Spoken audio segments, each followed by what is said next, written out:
Hai sobat, aku Ica. Aku mau bertanya nih, pernahkah kalian memperhatikan kaca jendela yang pecah? Nah, kaca jendela sering tiba-tiba pecah ketika musim panas. Mengapa ya demikian?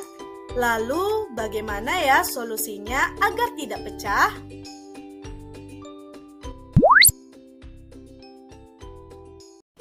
Halo anak-anak, bertemu kembali ya pada pembelajaran pada hari ini. Nah, di awal video kalian telah melihat Ica sangat kebingungan. Permasalahan Ica ini sangat berkaitan erat dengan pemuaian. Untuk itu, coba kamu membantu Ica dengan cara membuat rumusan masalah atau pertanyaan.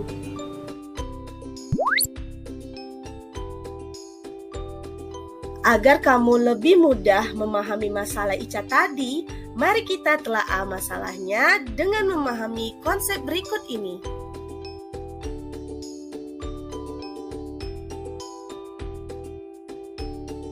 Apa yang terjadi pada benda jika suhunya berubah?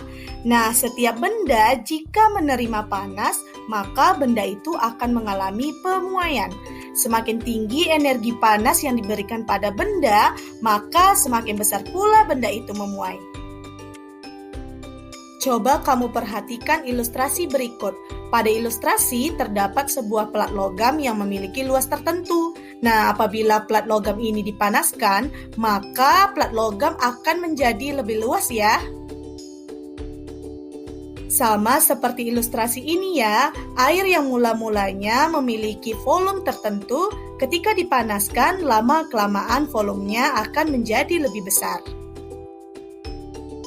Berdasarkan kedua ilustrasi tadi, coba kamu simpulkan, apakah sebenarnya yang dimaksud dengan pemuaian? Dalam kehidupan sehari-hari, banyak loh masalah yang terjadi akibat terjadi pemuaian. Contohnya, rel kereta api bengkok, ban sepeda meletus, dan air tumpah ketika mendidih. Kereta api bisa mengalami pembengkokan akibat pemuaian. Mengapa ya demikian? Karena ketika di siang hari, rel menerima panas dari matahari. Akibatnya, lama-kelamaan rel akan bertambah ukurannya sehingga memerlukan ruang yang lebih besar. Nah, menurut kamu, apa solusi agar rel kereta api tidak mengalami pembengkokan? Bukan hanya rel kereta api saja loh masalah akibat pemuaian. Ternyata ban meletus juga di siang hari yang sangat panas juga merupakan peristiwa akibat pemuaian. Pemuaian pada ban sepeda terjadi karena udara pada ban sepeda diisi dengan penuh. Hal tersebut akan mengakibatkan tekanan yang kuat pada dinding ban. Volume udara dalam ban akan bertambah saat terkena sinar matahari yang menyebabkan kenaikan suhu pada ban. Sehingga tekanan pada ban semakin kuat dan akibatnya ban meletus. Oke, coba kamu berikan rangkuman yang tepat mengenai solusi dari pemuaian ban agar tidak meletus. Pemuaian pada zat cair tidak melibatkan muai panjang maupun muai luas ya, tetapi hanya dikenal sebagai muai ruang atau muai volume saja. Ternyata bukan hanya air saja loh yang mengalami pemuaian, panci tempat air juga menerima panas, sehingga panci mengalami pemuaian. Akibatnya, volume panci juga akan bertambah. Akan tetapi, mengapa air pada panci tetap tumpah padahal volume panci juga membesar? Untuk itu, coba kamu bandingkan besar pemuaian antara panci dan air. Manakah yang mengalami pemuaian yang lebih besar? Serta berikan alasanmu. Setelah kamu memahami tentang masalah akibat pemuaian, coba berikan contoh lain permasalahan yang terjadi dalam kehidupan sehari-hari akibat peristiwa pemuaian dan jelaskan solusi apa yang dapat dilakukan. Nah, kamu telah memahami konsep pemuaian bukan? Coba kita kembali ke permasalahan di awal.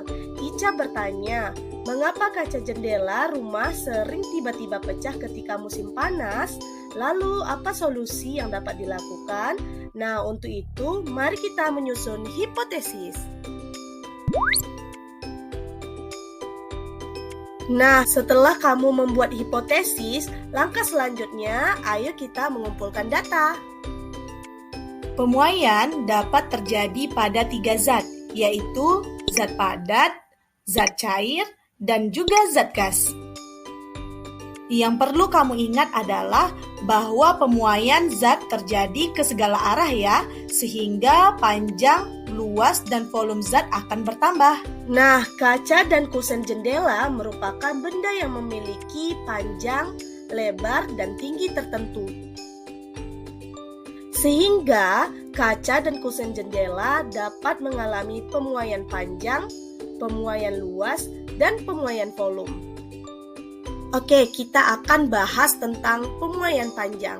Pemuaian panjang pada zat padat akan mengalami pertambahan ukuran panjangnya.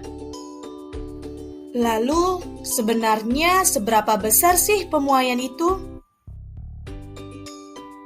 Coba perhatikan ilustrasi berikut ini. Terdapat 2 buah besi yang sama namun panjangnya berbeda. Besi pertama lebih pendek dibandingkan besi kedua. Kemudian, kedua besi ini diberi panas sehingga besi bertambah panjang. Pertambahan panjang ini tentunya terjadi akibat pemuaian. Menurut kamu, bagaimana hubungan panjang mula-mula benda dengan pemuaian? Selanjutnya, coba perhatikan animasi berikut, di mana terdapat 2 besi identik dengan panjang yang sama. Kemudian, kedua besi ini dipanaskan dengan api yang berbeda. Besi-besi ini akan mengalami kenaikan suhu sehingga bertambah panjang. Berdasarkan ilustrasi ini, menurut kamu, bagaimana hubungan kenaikan suhu dengan pemuaian? Sekarang, coba dengan 3 buah logam yang berbeda-beda seperti ini. Jika panjang ketiga logam ini sama, kemudian kita panaskan dengan api yang sama, maka ketiga logam ini mengalami pertambahan panjang yang berbeda. Mengapa demikian? Nah, hal ini tentunya karena setiap jenis logam memiliki koefisien muai panjang yang berbeda-beda. Berikut ini merupakan tabel koefisien muai panjang beberapa benda. Dari tabel ini, coba kamu perhatikan nilai koefisien muai panjang dari logam kuningan, tembaga, dan juga besi. Nah, apabila ketiga logam ini dipanaskan, maka ketiga logam ini akan bertambah panjang. Menurut kamu, bagaimana hubungan koefisien muai panjang dengan pemuaian? Lalu, coba kamu tuliskan persamaan perubahan panjang pada pemuaian zat padat, serta keterangan pada masing-masing besarannya ya. Nah, setelah kamu mengetahui persamaan matematisnya, perhatikan grafik pertambahan panjang sebuah kawat sebagai fungsi pertambahan suhu berikut. Bila panjang mula-mula kawat pada 0 derajat Celcius sama dengan 10 meter, maka berapakah koefisien linear muai panjangnya? Nah, tadi sudah dijelaskan ya bahwa kaca jendela memiliki panjang, lebar, dan tinggi tertentu, sehingga kaca bisa mengalami pemuaian panjang, pemuaian luas, dan pemuaian volume. Namun, pemuaian volume pada kaca hampir tidak ada karena kaca didesain sangat tipis. Bukan hanya kaca jendela saja loh yang mengalami pemuaian, kusen sebagai tempat perletakan kaca jendela juga akan memuai jika mengalami kenaikan suhu. Namun, kenapa ya kaca bisa pecah padahal kusen juga memuai?